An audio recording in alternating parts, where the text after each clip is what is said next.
حضرت ابو ہریرہ رضی اللہ تعالیٰ عنہ اور حضرت عبداللہ بن عباس رضی اللہ عنہ آپ روایت کرتے ہیں کہ اللہ کے نبی نے ارشاد فرمایا کہ جو کوئی شخص اپنے مسلمان بھائی سے فقط اس سے ملنے جائے اللہ کی رضا کے لیے، اپنے کسی مسلمان دوست کی زیارت کے لیے جائے، اپنے جگری یار کو ملنے جائے، اپنے دوست کی زیارت کرنے کے لیے جائے، تو میرے آقا فرماتے ہیں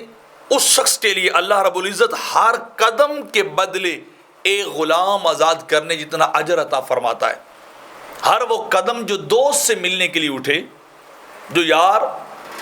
جگری بیلی کے ساتھ ملاقات کے لیے جو قدم اٹھے، ایک ایک قدم کے بدلے اللہ ایک غلام آزاد کرنے جتنا اجر عطا فرماتا ہے۔ اور دوسرا پھر اللہ رب العزت کیا انعام دیتا ہے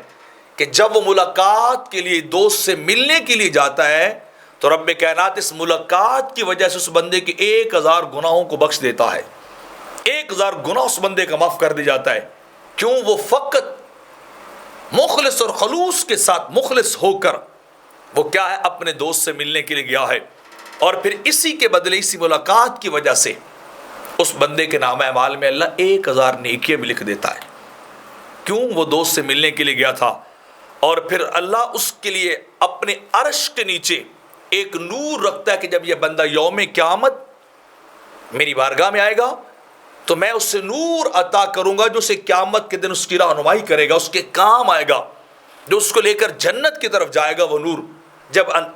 قیامت کے اندھیرے ہوں گے تو وہ روشنی بن کے بندے کو جنت کی طرف لے کے جائے گا۔ کس لیے؟